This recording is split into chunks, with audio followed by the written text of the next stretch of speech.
Hi, everyone. Jane's looking at her notes. I think I love. Might want to double check. Hello, everyone. Welcome. I don't know where my notes end from last week and start for this week, so whatever. But this week we're on the search for meaning, friends, in a way. You said you had something you wanted to... Oh, I wanted to start with a Facebook post I saw this morning that made me laugh, and it was like things I do as a female boss lady entrepreneur that would make men vomit or men CEOs run for the hills or something. And it was like, oh, I give all my staff menstrual time off if they're, having a bad period. I go, when women are in menopause, I give them menopause season off so they can have 2 weeks off if they're like Who's giving them this CEO entrepreneur woman. It was a post saying things that she does that would make male CEOs, run for the hills.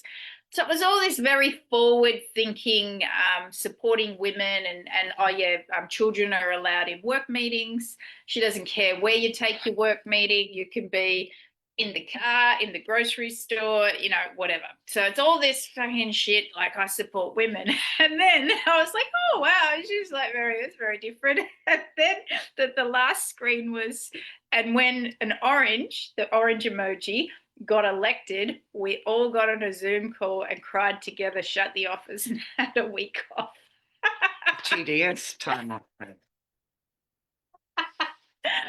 Oh my God, talk about Trump derangement syndrome. So, it's interesting because this post was suggesting how pioneering she is, how forward thinking, how progressive she is. With the last slide being, we all went into a hole and cried when the orange man bad got elected. It's everywhere. I constantly hear it. I met a lady the other day, a lovely lady, and she was, creative and all this gifted sort of stuff. And I was with a friend, so she was a friend of a friend, and we were sitting there having lunch, and she said something about like some sort of weird timeline shift or some weird bullshit. And she said, we're definitely in a time warp because, because Trump was voted in and that should never have happened. And I should have said, oh, what don't you like about Trump? But I said, I didn't say, are you insane? I thought, are you insane? But then I said, oh, you don't like Donald Trump? She said, oh, God, no. And I said, I do. Was that the end of lunch? No, it actually wasn't the end of lunch, but it was the end of that conversation. It wasn't even a conversation. I should have asked her why she didn't like him. It would have got just the old misogynist shit, right? Well, I saw a post the other day from a girl that I know, and it said that our president's a pedophile. And I was like, if Donald Trump was really a pedophile and they had proof, surely they would have used it against him. Well, they have used it against him. Yeah, right? But like, surely he'd be in jail. Surely they'd use this to, Well, but how can they when Joe was a pedo and Obama was a pedo and all the others were fucking pedos? I mean, you just have to listen to Kathy O'Brien and her testimonies from presidents in the past who were, involved in this satanic stuff, this pedophilia. I mean, they've all been fucking pedos. None of them are in jail, are they? Anyway, TDS, the Trump derangement syndrome is it is fierce. It's real. It's really real. It's a syndrome. It's there. It exists. Absolutely. Like I said last week with bloody what's his name? Trump derangement syndrome for 5 minutes. I listened to I can't think of his fucking name, friends, but he was all Trump before this time, since the war in Iran, and now they're just like, he needs to be locked up. The 25th Amendment needs to be. Anyway, but no, it's real. And in Australia, we have PDS, we have Pauline derangement syndrome, and of course, she's orange woman bad. So we have our own PDS here in Australia, which is great. We love Pauline for the most part. Not everything about Pauline. We don't love anything about politicians 100%, do we, friends? But yeah, so she's copying the same thing, and because she went over to Mar-a-Lago and she's just a Trump crony now and all that, but it's a madness. You know, I would I'd probably pay money to be a fly on the wall to like having these like really like TDS syndrome women in a room with you where you really got to unleash and ask questions that you really wanted to ask. I'd like to be a fly on the wall. I'd need support, friends. I'd need some of you there with I'll me. be there watching, but I'll just be there like, you know, I remember many years ago I was on a trip with a friend of mine and we another friend of mine, he was a male, so I was on a holiday with a female friend and I met a male friend that I knew that he came over to the apartment. Me and my friend were like arguing and he was like purposely poking the bear. And I remember I was having an argument with my female friend and this guy was just sitting back and he had this kind of quiet smirk on his face. And you could tell he was totally enjoying the fact that we were arguing and he'd poked the bear and created the argument. That's how I feel with you debating about Donald Trump. I would like poke the bear and sit back and quietly enjoy the show. Yeah, no, I think one of my fellow workmates was just over in Texas recently, and I asked if they'd bought me a Trump hat while they were over there, and I can't remember the exact answer, but it was like something like, "I'd rather eat shit than have a Trump hat anywhere near." And I just thought, it's just, there's never been such an extreme reaction, has there? Did you see that footage that I think it was David Nino Rodriguez put out, and it was of a guy, an Uber driver in the States, and he picked up these two women, and he was wearing a Trump hat. Oh yes. Yeah, and they were like, "Oh my God, take that hat I off!" don't know if that. I think that was set up, but Do you it was. think? Yeah, It could have been. It looked. It could have been. It looked a bit set up. It looked a bit set up. Yeah, it could have been. That's the thing. You never know. But it's based on. It's no doubt based on Reality of reality. things that are happening to people. Yeah. So for sure, that shit sort of would have happened. And what's incredible is that there is this really big TDS, Trump derangement syndrome, and it's any wonder that the man got voted in because it's like really wide and varied, and you don't sort of hear much on the other side. Hang on, I lost something there. Well, you've got all these people anti-Trump. Yes, you've got people that are for Trump, but it feels to me like the louder people are the anti-Trump. They're the ones that are getting all the airplay. But that's so that feels like then it's a mainstream media narrative and exactly. It's a manufactured narrative. Exactly. People really feel it, but it's manufactured so that we all should feel it. That's right. Yeah. And so. Just that in its very self is a signpost of which way we should be looking. Bridget's about to go to the dentist with her Trump Crocs on, friend. So I like that. I like it too. Where did you get those Crocs? Are they orange? I think we all know. Orange Crocs with Trump hair. That would be cool. Orange Crocs. Remember, I used to have the scrubber brush. Oh yes, I remember. I was thinking. I just saw a couple of little videos this morning about and it's the ARC, the ARC, which is the American. What's it? Hang on, I want to get it right because I fucked the Alliance for Responsible Citizenship. So ARC, so the Alliance for Responsible Citizenship do every year. They do a big conference where they invite speakers who do these 15-minute talks, and one of them was talking about beauty and how.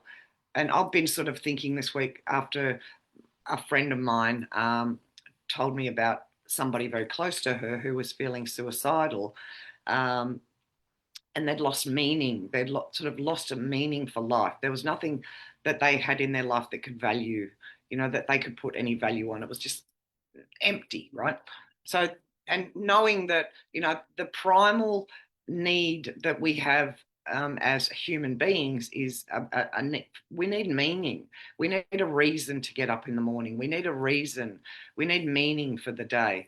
And how we've been, again, like the narrative has created this sort of, it's taken meaning out of it. It's like the government will do it for you. We'll take care of your health and safety. You just follow our directives. Don't think for yourself. We're going to fuck with your pineal gland. We're going to fuck with your immune system. We're going to fuck with everything so that you no longer have even like, you live in fear. We'll take care of you. Don't worry about anything else out there.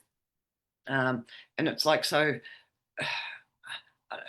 like, people are lacking meaning. People are feeling depressed at the moment with all of the negative stuff going on, the negative uh, like information coming out. Um, Even people in this truther sort of community, the 5G, the fucking the chemtrails, the uh, you know, the rigged elections, everything. It's like, well, why even bother, right? Why even bother if we're up against this behemoth? How can one person make a difference? Anyway, this talk that this guy did today, and it kind of led me to thinking about, like, in Australia, and in the worldwide really, but in Australia, and it's the destruction of culture, the destruction of identity as a nation, and it's kind of like, if we don't know what we're fighting for, it's very difficult to get up and bring an army together, right? um, There's a friend of mine just messaging me telling me to announce for everyone to turn their phone off. oh right, We'll okay. get to that. Yeah. um, yeah, so if we don't know who we are as Australians, how do we fight for Australia? If you don't know who you are as Americans or Spanish or Zimbabwean, whatever, what are you fighting for? What are we fighting for if we don't have an idea of who we are anymore? This is, to me, the main problem with the whole society thing at the moment, is that we've lost meaning. Everything's out of our hands. As useless eaters down on the ground, our thoughts and our feelings mean nothing. But this guy, getting back to the arc, um, is he was talking about beauty, and how we need to return to finding beauty in everyday life. Um, the that we've been taken out of the right brain, the creative hemisphere, and put into left brain. So just logic. Everything comes down to logic. um, there's no joy, because beauty, when we see something beautiful, it gives us for a moment this transcendent sort of feeling of joy, that costs nothing, right?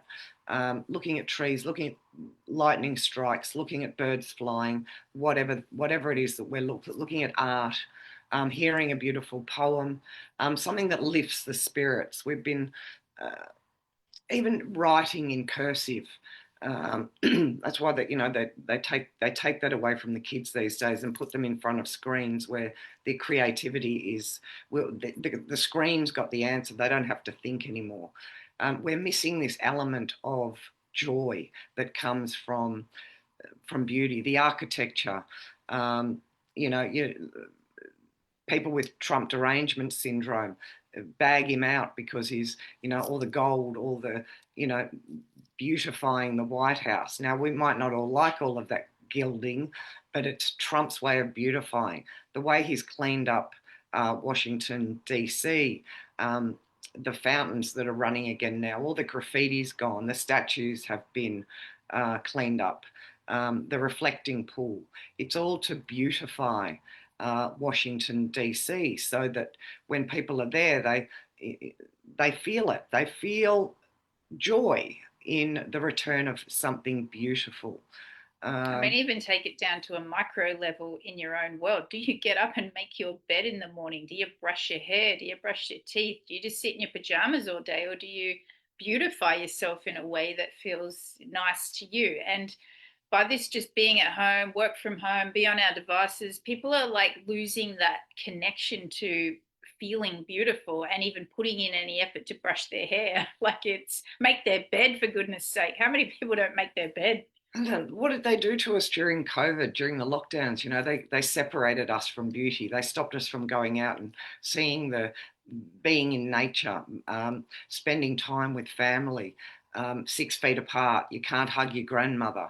They cut the umbilical cord of us to beauty. They want us all scared and small. Um, I think one of the biggest acts of rebellion that we can do these days is to appreciate um, the beauty of life around us. We need to find meaning. So many people are depressed these days. They've lost hope. They just see no point. Um, yeah, it's really sad. And I think you know, the search for meaning is more important than just about anything else, because no matter what's going on around us, we can still, if we're in the right place, and if we understand the value of it, we can come to a place of beauty within. And, you know, beauty's been hijacked by the beauty industry, by beauty standards.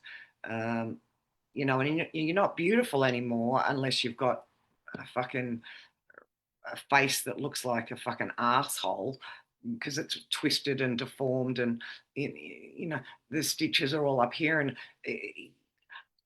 I don't know. Anyway, I think that that's really important, and I think that that's where we need to focus a lot more, is just on re-beautifying our attitudes and the world around us, you know. On the weekend, it was a beautiful weekend here on the Gold Coast. We've had a lot of really unusual, shitty, cold, rainy, windy, awful weather for autumn and winter, which is very unusual for this time of year, hence cloud seeding, weather manipulation, whatever. But anyway, it was a beautiful weekend. The sun was out, there was crystal clear blue skies, there was no wind. It was just divine. And on Saturday afternoon, I said to my son, let's go, to the park. So we went to a park far away where I could take the dog. And we spent like 3 hours outside in this park on this beautiful sunny day. And I had something very interesting happen, which hasn't happened in a really long time. I haven't been in a big green, luscious park for several hours for a really long time. And while my son was playing in the mud, getting all dirty because it had been a lot of rain previously, he was in the mud, very happy. I was just looking around at the trees, and then I felt the energy of the trees interacting with me. All the trees come around interacting with my physical body, and I was like, oh my God, this is interesting. The trees are like sending me messages like I'm an antenna of some kind. And this, I think, is happening all the time, but we're not aware of it. So the fact that I was present and aware that the trees were communicating with me and sending me a message, it was almost like I could move and play with the energy. It was quite extraordinary. And just the fact that you were in that green space too. With my shoes off, I took my shoes off. My son was in the mud, and had my shoes off for several hours in the park. And because it had been raining a lot, it was kind of squishy underneath, and I was allowing the water and the mud to come up through the soles of my feet. And I felt the best that I'd felt in a really long time. And I thought, yeah, I need to get outside more. And that's the thing. It's this feeling that we can't always. We can't. How do you describe a feeling of beauty? How do you describe the transcendence of that, the joyful feeling that we get just from watching a bee getting pollen out of a flower, which we see less and less these days because there are less and less bees. And thanks to Trump, and when he was in the Rose Garden with King Sausage, and the bee landed on his hand, I think that was just such a significant moment, not only with all the symbology of the beekeeper and whatnot, but the without bees we have no food. They mechanically pollinate flowers fruit and flowers these days, because there are no bees left. Like, once the bees return, that's the other thing too. The hum of the hive has such a healing frequency. Just these small things that we don't even know about.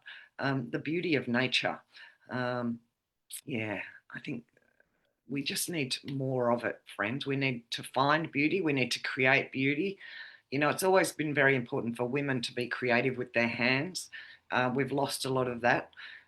Nobody's got time anymore. We're all too busy. I've just started a new hobby, stitching, and it's really given me a lot of pleasure just in the small amount of time, because it's a creative act, right? So we just need to find things that give us joy. I had a conversation with my son that left me feeling a little horrified afterwards, because I can't remember how it started, but he was talking about what he's good at or something like that. And I said to him, what do you think mama's good at? And without flinching, he said working. And I was like, oh my God, he thinks Did I'm you good say, at tell your father that? He says things I'm good at working. And I was like, oh my God, I don't want to be remembered for working. I was horrified. I was like, how do I change that? And we have to ask ourselves, what do we want written on our headstones, right? she was remembered for working. She worked hard and then died. Is that it? And, you know, to be fair to him, I work at home, so he sees me on my computer or working, right? But that's not all I do. I mean, no, I was horrified. Yeah. You know, what am I good at working? Yes. Like, you know who is good at working, friends? DJT just announced this week he's going to run for his fourth term as president. Yeah, he says I already won 3 times. Yep. You know, I've already won 3 times. Pretty good at it. We got stolen 1 time. I'm not so proud of the Biden years, but yeah. How would they work that running again? Aren't they only supposed to have 2 terms? They are, but I mean, he wasn't the only. He wouldn't be the only president that has served more than 2 terms, even since I think I can't remember which president it was. It was like they could only do 2 and they were done. That is true, but I think there was one president in the early days, I think, who served 3 or 4 terms, and then they decided after that 2's enough. So every president since has only served 2. I think there may have been one that may have served 3 terms. So he can actually run a 3rd term. It's not a law set in stone. And I think if you're under like emergency powers, military, you know, there's an emergency. You could just imagine if he won again. It'd be absolute mayhem in the States. I'd like to be there. It's like Zelensky and other leaders from around the world. And I know that's not America, but and you know, with Netanyahu, we can't have an election now, even though my time's up. We can't have an election now because we're under wartime powers. So there are ways around these things, but yeah, they can do it, I believe. And he'd know better than me, that's for sure. He would. He would know. I wonder if all the TDS syndrome, no, TDS, is that what it's called? Yeah. I wonder if all the TDSs will leave the country. Well, they've threatened. They've threatened it, yeah. I saw one recently. It was, I'm going to leave the country if Donald Trump does whatever. I'm moving to Alaska. And I was like, pretty sure that's still in your country. The Russian side of Alaska, friends, not the. Oh, okay, right. Fair enough. We're breaking up. Oh, well, nothing we can do about that. Nothing we can do about that. Write down in the comments for us, friends, where do you find beauty in simple places where it doesn't cost a lot of money? You don't have to travel to Europe to stand in great cathedrals. Where can we find beauty in our daily lives that's easy, that everybody can do? I mean, we find beauty in breath, yeah? It's not the same thing as, you know, beauty is in the eye of the beholder. But yeah, beauty, and not the beauty school type beauty either. I got my eyes done, so therefore I'm beautiful. Are they eyelashes? No, I'm kidding. Oh, right. I didn't get my eyes done. It's like, oh, I didn't notice. But if I had have, I would be more beautiful. But you know, all of these, anything that brings us joy, and if getting a facelift brings you joy, that's fine. You know, whatever, knock yourself out. But these things are temporary, they're not lasting, and joy isn't lasting. Joy is fleeting as well. The minute you go and get your face lifted or your Botox done, you get home, you look in the mirror, then you see something else. It's a constant quest. People are doing some pretty extreme things. I got a friend who's getting a facelift, and she's like chatting with some plastic surgery companies, and she's been showing me some of the before and after pictures, right? But people are like changing the whole shape of their face. They're like, this whole love heart thing is like in this baby doll like love heart, and they're like shaving off the jaw and shit. Like it just blows my mind the extremes people will go to like have these hands that are like 70 years old, but these faces that are like, you know, taut and crisp, and you know, the neck and what about the rest of the body? Like it just, there will be signs, friends. I mean, anyone past 50, look at the back of your elbows and tell me, hands and your knees, your hands, your knees, you know, it all gives it away. Your bit or your bit. Anyway, should we talk about this broadcast system? I don't really know anything about it. We've had a few comments. Yeah, Wendy. All right, we got you. We're talking about the Oz alert. This is Wendy Scooby. We were going to talk about it. We were getting to it. You've given up her cover. You've blown her cover. No, I haven't. She's fine. I mean, you know, the minute the government tells us it's for our health and safety, what do we want to do, friends? We want to say, fuck you. I'm turning it off.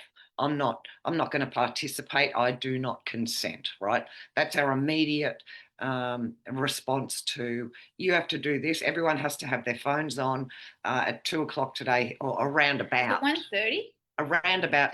Between 1:30 and 3. Around about 2. You know what, though? If we're out to lunch, we're going to hear everyone else is going off. Yeah, but I'm thinking we should probably eat somewhere where we're sitting on grass. Okay, fair enough. Good idea. Today. I thought we won't go to the surf club because it'll be like, So what is it? What's it doing? I don't know a whole lot about it. I only just saw stuff coming up the last couple of days. What is it? What are they doing? What's it for? Well, it's to prepare us so that they can alert us, which probably means something's coming, right, friends? There's something coming that they want to alert us to. It's all fear. It's all fucking fear. You need to be prepared because something big's coming, and we need to be able to keep you safe, right? But nevertheless, the government, and it's happening around the world too, apparently. But today in Australia is our turn. At 2:00, everyone have your phones on. It's just basically, and it's an emergency alert system so that they can tell. So the phone going to go? No one knows. No one knows what it's going to do. So some people are suggesting to not only turn it off, but to like lock it in a box and put it away from you. Other people are. What do you think? Well, you know, again, and my initial reaction to it was, fuck you, I'm turning my phone off. I'm going to wrap it up in 3 lots of tinfoil and I'm going to put it in the microwave, right? Bury it in the backyard, something, right? So who knows? A lot of people are going to do that. One of the interesting things about this is that a lot of the emergency services in Australia have said, we're not endorsing this. We were never consulted. We're the front line and we weren't consulted about this emergency broadcast system, so we will not participate. So there's a lot of fireys and ambos and police that are going to turn their phones off and not participate in this because as emergency workers, they weren't informed. We could make a big deal out of it, or we could just brush it off and say, oh, it's just another part of the agenda. No one really knows. No one really knows. No one knows if they're going to be sending out a frequency that's going to fuck with our heads. It's, you know, none of us know. Well, I'll turn my phone off. We can turn our phones off and go get lunch and leave them in the microwave wrapped up in tinfoil. That'll be funny. Yeah. Imagine if the microwave blows up. You don't turn it on. No, not the microwave. I know, right? Maybe we unplug the microwave. Yeah, maybe we unplug the microwave. Apparently the microwave's like a Faraday cage as long as your phone's all wrapped up in tin foil. Oh, okay. Yeah. So okay, there you go. I don't know. Put it in the microwave, friends. I mean, who knows? Or if you got a fire safe, you could maybe put it in there. You could put it in there. If you got a fire safe. Yeah. I got a fire safe at my place. I could have done that, but yeah. Or you could just leave it somewhere. I don't know. If anyone's got any, if you've got any information that we don't know, please share it with us. And we'll drop it in the comments and we'll share it loudly and boldly. Jackie, I haven't seen the Barbie waist surgery that they do in Bali. My friend's getting that. She's getting the Barbie waist surgery. My friend's getting the Barbie waist. They take out a couple of ribs and she's getting the Barbie. She's getting the Barbie waist surgery, and then she's getting liposuction from around the waist, so, and then getting it put on her bottom. So she's going to have this tiny little waist and this curvy bottom. Mind blowing. So anyway, she's going to South Korea to get this done. I'm thinking about going on the gorgeous getaway just to not get anything done, but she's going to be in the hotel and I'm going to go out. I love Korean TV series. Love them. So there's this like huge big like village that's set up like the Joseon era in the dynasty from 300 years ago, where they had all these royal courts and houses and whatever. You can go and hang out in the Joseon era. You can wear like a South Korean hanbok and you can go have like tea and tea houses in the royal court. So I might go for the cultural experience while my friend is having her gorgeous getaway. Well, now this is a great example of where we find beauty, right? So she's going over for one type of beauty, which, as far as I'm concerned, is a distortion of the truth, and you're going for Yeah, a the beautiful cultural. I want to experience. experience the buildings and like I said, I love Korean TV series and I love the ones that are set back in the Joseon era. So to get to experience like the Joseon era and like what it would have been like back in that time is like, oh, I'm so excited. All the buildings and the architecture. And also they have a really cool wave pool in South Korea and you can get the Malibu setting at level 4, and they're like head high, perfect waves for an hour and a half. You can get like 40 waves Okay, that sounds nice. for $100 for the hour and a half. I was like, sign me up. That sounds So nice. while she's having her blef cut off. You know, the other thing about this thing is too, because this is a robot. This is a robot surgery apparently that this Yeah. girl is going to have. It's even removed the sculptor's hands, right? The doctors no longer, the surgeons no longer need to perform an art. They've given it up to the robots, right? They've even taken that away from the act of creating something more beautiful. Um, it's no longer done by human hands. Um, it's just another assault on humanity, as far as I'm concerned, and that people feel like they're not beautiful unless they meet these, you know. And you got all these people now on this fucking. My friend can't be convinced otherwise. She's a beautiful woman, a very attractive woman. She cannot be convinced otherwise. It's like, I'll come along on your gorgeous getaway and I'll do my own thing while you get gorgeous.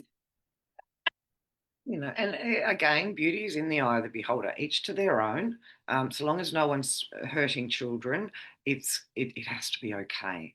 Um, and you know, there's a lot of surgeries that are done these days by robot that fix. So it's not necessarily against the robot, but this act of beautifying, um, the artist's hands are not no longer My involved. biggest thing about surgery is not that they're doing it, but like, what if it's botched? Like, I've watched that show Botched. Does anyone watch Botched, where like people have these surgeries and they end up botched? Like, people make mistakes, things don't go to plan. Like, what if you end up, like there's no going back from that, and then you just have to get more surgery to like fix it.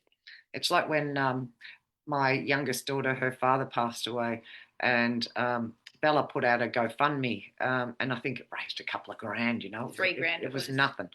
But there, at the time, there was a girl who'd gone to Mexico to have a butt implant, lift. and it had gone wrong. So she'd put out a GoFundMe, and I think it raised like $200,000. Yeah, and we're like, here's a man who is like a pioneer of surfing. He's like been on one like surfing, been on the front of the paper, like huge in the community on the Gold Coast. It's like raise a few grand, and someone that went to have a Brazilian butt lift in Mexico raises 200,000. It's mind blowing to me. It's a world, isn't it, mate? Actually, I had this conversation with someone recently. There's a little girl from near where I grew up in Mount Gambier in South Australia, not too far from where I grew up, and she has got some brain tumor, some, awful tumor that there's nothing they do. So they've offered that. Have you heard this story about this little girl? She's like 3, and they've offered her in Canada this experimental, personalized mRNA cancer vaccine, which could extend her life. What could possibly? She's 3. She's 3. A personalized mRNA vaccine. What could possibly go wrong? The cost of said vaccine is $400,000. $400,000, and they raised the money in less than 24 hours on a GoFundMe. Mind blowing. Mind blowing that no small child should go through this, but we know what we know about cancer and childhood cancers. We know, right? We've seen all the stuff what the doctors are putting out. My mind blownedness is that the treatment they're offering is $400,000 for a needle. Like, it just blows my mind. It's fucking insane. It would be cheaper, and I'm not saying that they should do this for the 3-year-old, but if you're a teenager, if you're anyone can go in Canada and say, I want out. They'll just they'll just inject you there, right there and then, in Canada. No problem. Actually, I want to ask a question about something. And this is a little bit like morbid, but a friend of mine recently, her mum decided to end her life in the New South Wales with voluntary assisted dying, right? And my friend watched on Zoom because she was in America at the time. And her mum just called her one day and said, it's going to be today. And she's like, Mum, can you wait till I get home? Can you wait till I get there? No, it's got to be today. And the mum had initially was going to do injection, but changed her mind and decided to do a liquid, right? So some sort of drink. Right.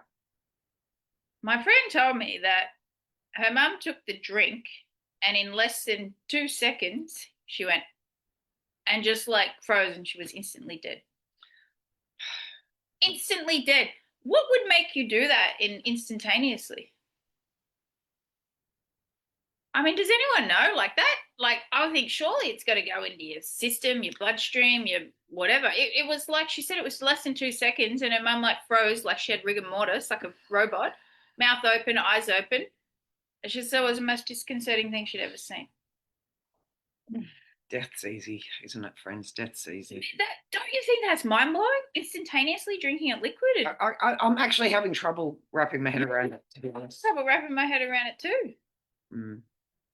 It's nasty. It's nasty.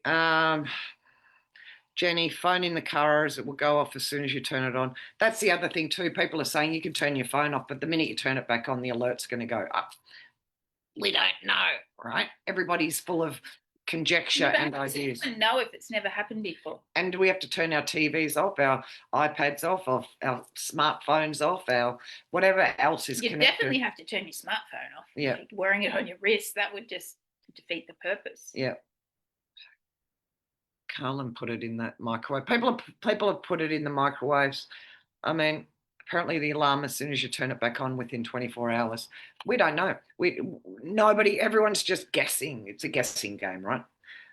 Turn your alerts off on your phone too. Yeah, we've all done that. The emergency alerts. What did Wendy say? Turning off will not stop effective reverse sensors they're doing. So is this a census?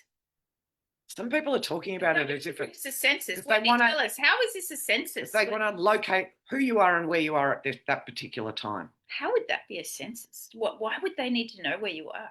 Don't they know everything already anyway? They are doing disappear by wrapping your phone in 3 layers of foil. Yeah, they had. Yeah. Robot surgery just killed my aunt. Simple gallbladder surgery. What's with all the gallbladder surgery? Gallbladder stuff coming up at the moment. There is so much gallbladder stuff coming. I don't know what this is about. I've had like 3 people in the last 2 weeks say to me, I've just had my gallbladder removed. It's like, what's going on with the gallbladder? I've heard like a dozen people as well. Like, it's so weird. Like, why are they after our gallbladders? I don't know, because gallbladder, it works through the kidney, doesn't it? And is it through the kidney or the liver? I'm not sure. Something to do with the bile ducts and the way that your body like breaks down like fat. Yeah. Stuff like that. Yeah. I think it's through the kidney. I'm not sure. Maybe because we need good fats for our cholesterol to keep us healthy, and they want to. No. If anyone knows what the gallbladder thing is, let us know, because it's fucking everywhere. Robot surgery. Decades ago, egg whites tighten your skin. Yeah. While you've got it on, you take the shit off. I've tried egg whites. Yeah, it works while it's on. What do we got? The Tate brothers. Did you see? So the Tate brothers apparently got arrested. They're in jail. Apparently, Nino put out a video of the Andrew Tate being arrested, and in the video, it's one of these sort of CGI videos where his foot disappears, right? So it's like the mic that Biden's hand went through and stuff, the microphone during one of his speeches, and it makes us wonder if anything's real. I saw Clayton Morris from Redacted this morning just do a quick piece, and it's just like he was kind of like in this mind blown state, right? He's like, just really realize everything's a lie, and it's like, fucking, how could you not know that everything's a fucking lie? Everything is a lie that we've been told. The history, everything is a lie. So we don't know if the Tate brothers are real, whether the foot was, why did the foot disappear in this CGI video? Who fucking knows, right? Even like that video of the two women in the back of the car. Yeah, it probably was. Taking the guy's Trump hat off, like, I don't know. Well, I know Dana met Dave O'Neill's in G-Land recently, and Dave O'Neill's had never heard of me or Jane or the Echo Chamber, so are we even real? I've only met him about 6 times. Exactly. We even real. We're real enough, friends. And we're searching for meaning. We're searching for beauty. Janie and Bella, they do the Echo Chamber. Nah, never heard of them. Yeah. To me, that's just an ego. It's just like, I don't have time for that. I don't know. No. Been around for a long time. Yeah. We're Aussie. So this week, I mentioned last week, the Albo government has given $66 million for anti-Semitism, $66 million for against Islamophobia, and now is given I'm saying 66, it was actually $67 million to mainstream media journalists, friends. So propaganda pays here in Australia. So $67 million to the mainstream media journalists, so that there's 2,000 journalists in Australia who work for the mainstream. Do you think we could put mainstream media on our thing above the Echo Chamber? We could get 2 million. Hey, we could get some of that. No, so all of these journalists basically they get $35,000 each for the next 5 years. So that $35,000 per year for $35,000 a year for the next 5 years. What's it for? Yeah, just a gift. Propaganda pays, friends. Who knows why? I mean, are the networks struggling that badly that they can't pay their journalists? Or is this just a bonus on top of what they're already earning? If anyone can make sense out of that, please let us know. It's just another one of those things. The most valuable thing you can do is love yourself, Mike. Absolutely. Vanity relies on others' opinions. A person will always face lack. Yes, absolutely. If we're not loving on ourselves, friends, it's very difficult to expect love to come our way from outside of ourselves. So there's 184 newsrooms have secured funding so far in the first 28 days, with the government helping to pay the wages of more than 2,000 journalists. So maybe we should, and this was another thing about the beauty thing, because I watched a little documentary this week about, Dubai, and how Dubai is, supposedly this facade of beautiful, right?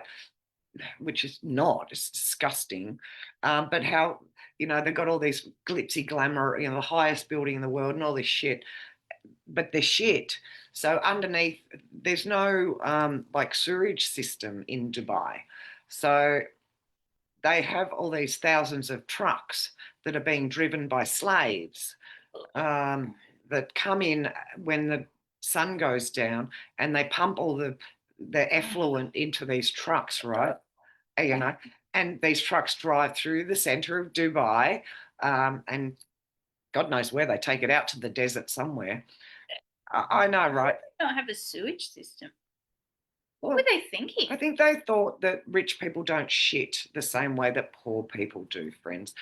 Having said that, though, mind you, the poor people of Dubai, the slaves of Dubai, by the thousands who die from heat exhaustion, like these buggers from Pakistan and India and Bangladesh, that build the buildings, that take the shit. They live in these like 12 people to a room, windowless, air conditionless rooms in Dubai, and it's like 40 degrees. The heat apparently is astonishingly bad. So they've got this facade of beauty, but just behind it is this shit show of horror. They take the passports off these slaves.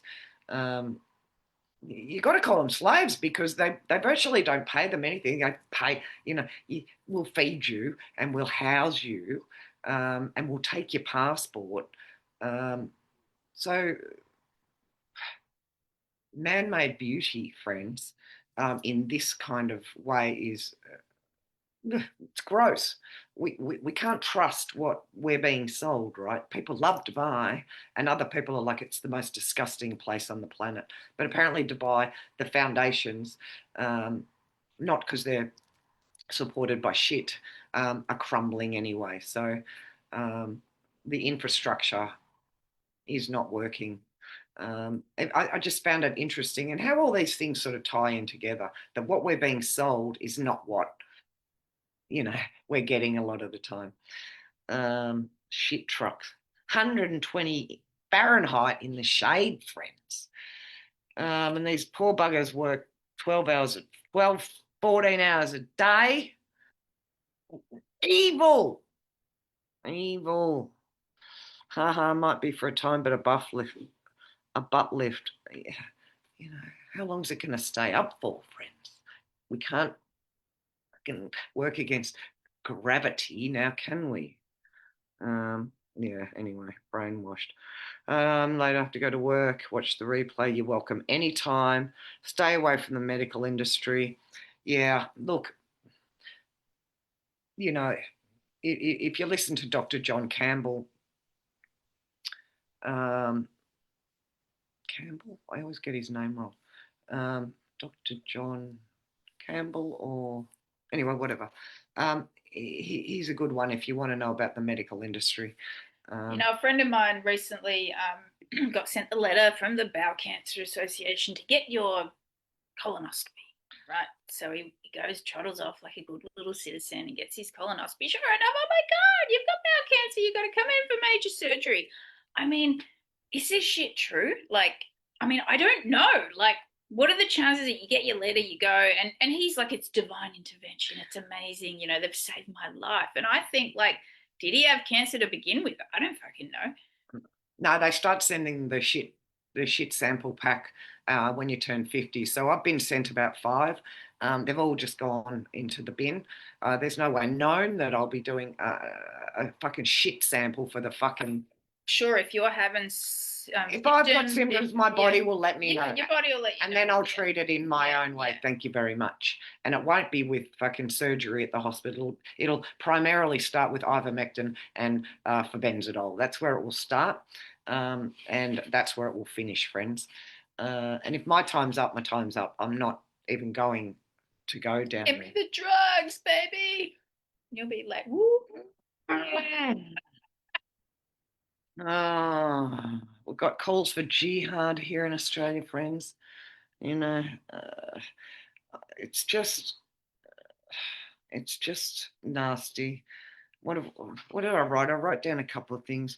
There was I don't know how recent it was, but there was I think he was named Aftab Malik. This Aftab Malik dude, right? I think he led the Islamic sort of the program in England recently. So he's done a good job in England. So we've imported him now into Australia. So now he's advising the government here in Australia on how we should deal with Islamophobia and how important it is that we keep bringing in all of these refugees, Islamic refugees into Australia, and why it's important. Now there was I heard they're also doing training with the Australian Federal Police, how to be pro-Islamic, even though recently there was a case where there was I'm not sure if I might be getting my cases mixed up, but so I won't go into the details of that. But there was an Australian Federal Police representative officer that went into a court case, went into court to say that this person who was being charged with an offence against someone. They'd beaten them up or they'd stabbed them or something. The Australian Federal Police, oh no, it was it was an ISIS bride actually, sorry, so an ISIS bride. He stood up in court with the backing of the Australian Federal Police and said she should not be let out into the community. We think she is unsafe.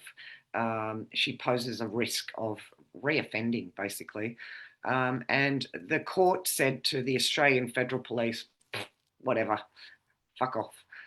We're letting her out, right? So the Australian court just paid no attention to the Australian Federal Police. So this Australian Federal Policeman was up in arms about this court case. And however, now they're being there'll be training given to the Australian Federal Police on how to be pro-Islamic. It's like this case in WA that's going on at the moment, where this woman, this mother was called, her son called her, I think he was 17 or 18, just a young kid, and he was at a party and with a couple of his mates, and there was this gang of Sudanese crew there. Anyway, somehow they got into a fight, and this 18-year-old boy or 17-year-old boy they attacked him with knives, they kicked him in the head, they beat him up so badly. He was covered in blood. When the police arrived on the scene in this street, the kid saw, because he was outside checking on his mates at this stage, up at one end of the street near the house was this gang of youths that had perpetrated this crime. The young Australian boy went up to the police and said, fucking help me, I need an ambulance. And they arrested him. And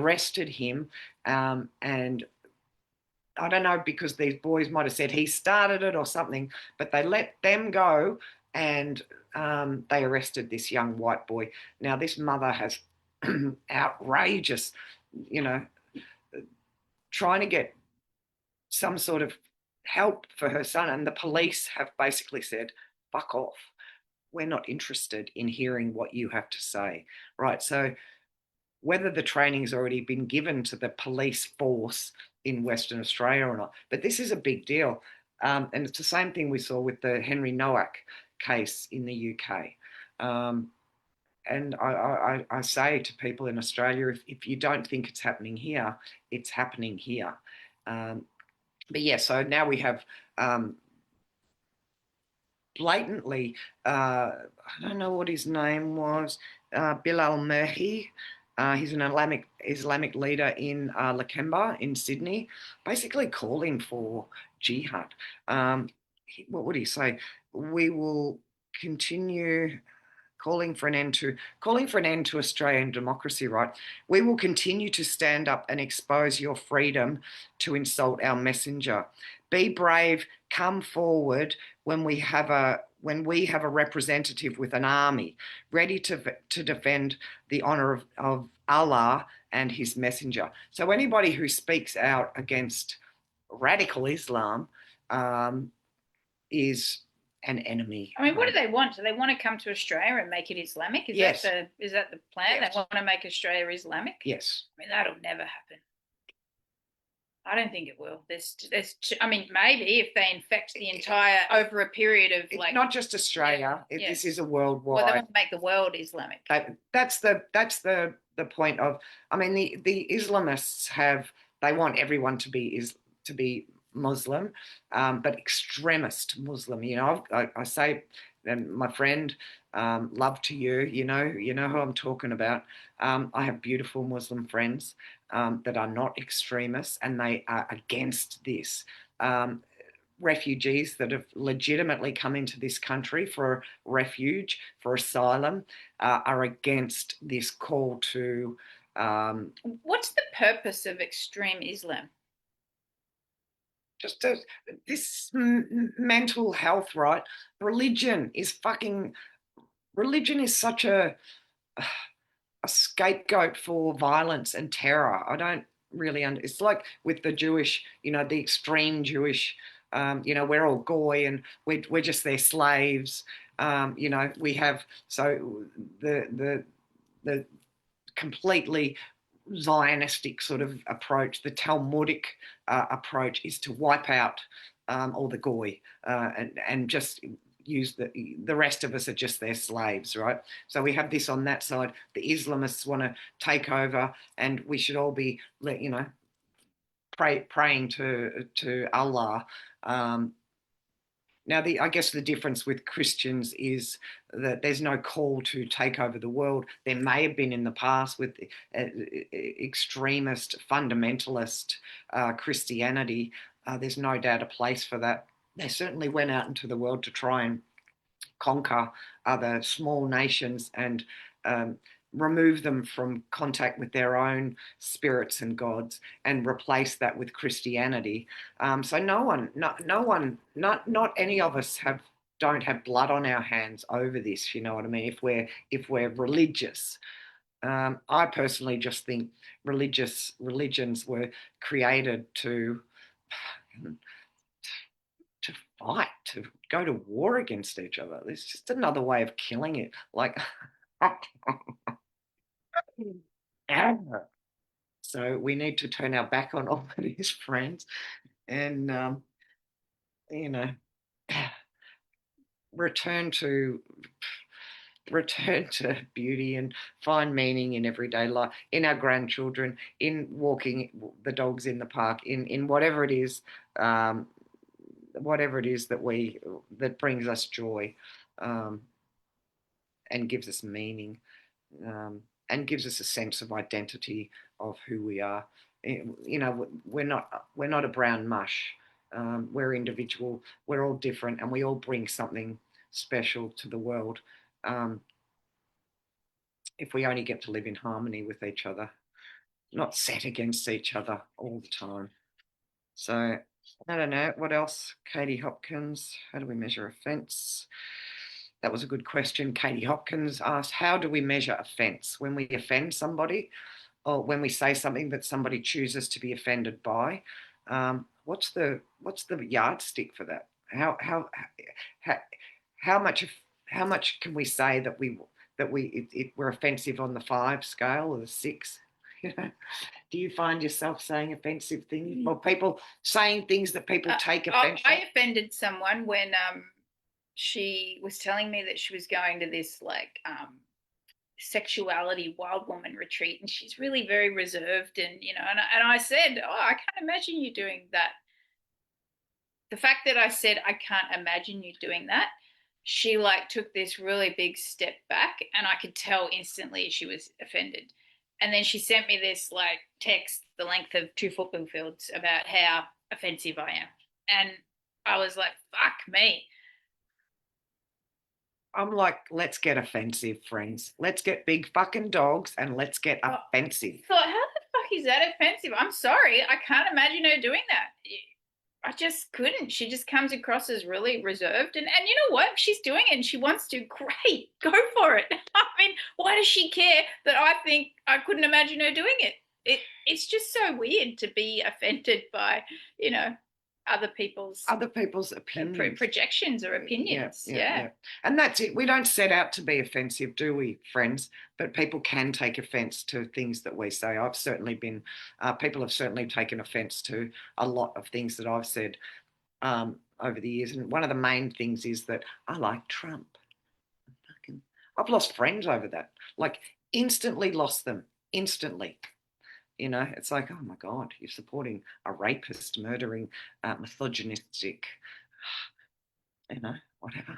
It's like, fuck you, fuck off. Has anyone seen this trend going around social media? And it's a social media post, and it says reasons to follow or unfollow me, and then a snapshot of all your beliefs. Bang, bang, bang, bang, bang. Your big polarizing beliefs. And I've seen a couple of these, and I don't know why they're showing up on my feed because I don't follow these people. But I've seen a couple of them, and I thought, well, if I did follow you, I'd definitely be unfollowing you based on reasons to follow or unfollow me. And I thought, why do people do this? Why? Why do you need to tell the world that you're pro-vaccines? I mean, it just is weird. Why do you need to tell the world that you're pro-science? I guess it's to weed out the wheat from the chaff in your life, right? And a lot of, exactly, maybe, yeah. Yeah, in your life, on your profile, on your page. But You can follow someone that's got amazing content. You know, like I follow a woman in the pathologically demand avoidance space. So she's like a real forerunner and leader in talking about children that have got this PDA profile, pathological demand avoidance. She's a legend. Her content is amazing. She's completely pro vaccine. She's completely pro medicating your kid up to the eyeball, yada, yada, yada. Just because she says these things that I don't agree with, it doesn't mean everything else should be thrown out with the bathwater, right? You can take what's good and what resonates, and you can choose to leave the rest if you can. Now, if something just crosses the line for you, for example, I like Trump and you don't, and that crosses the line, then so be it. I was listening to somebody the other day, and they were talking about in the universities.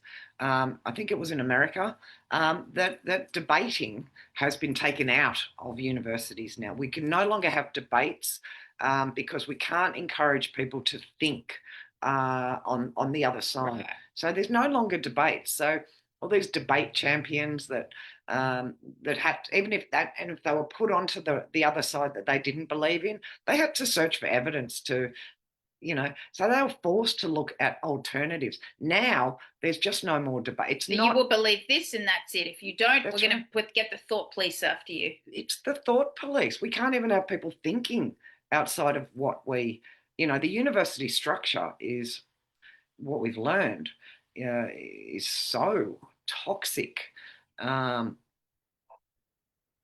controlled. It's horrendous. I think someone saw a head disappear. I'm pretty sure that's what you were talking about, Luann. Yes, I saw a picture of the headless guy. Was that behind the Andrew Tate thing? Was that did a head disappear as well? Because it's disgusting. It's all disgusting. Everything that glitters is not gold. That's for sure. Evil rules the planet.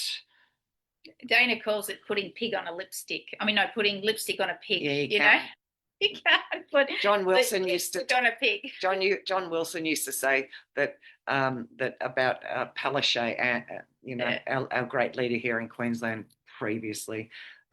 He's like putting lipstick on a pig. She's still a pig. Yeah. I love you too, JJ. We need to talk. So I love you too. Long time no chat, JJ. To the sky with animals.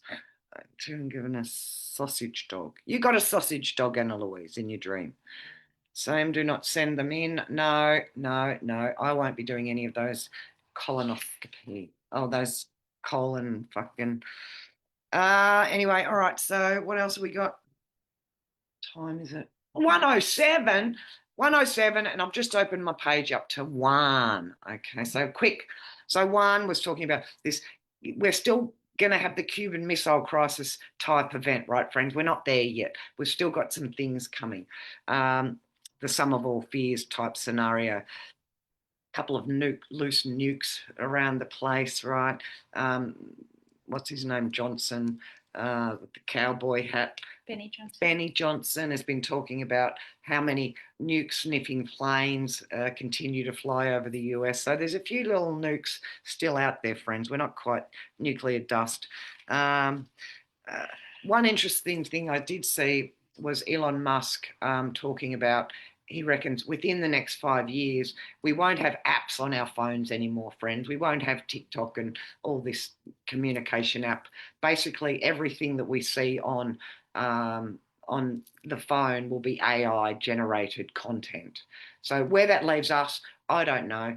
I think it was having a chat with Joe Rogan, actually. Meaning like there'll be no TikTok, or there will be TikTok, but there'll be no apps. No, it'll be all AI. What do you mean by AI? Where will we see it? Where will it? I don't know. But he just said there'll be no apps anymore. So whether that means we won't be given a choice about what we see on these, and he didn't even call them phones. He called them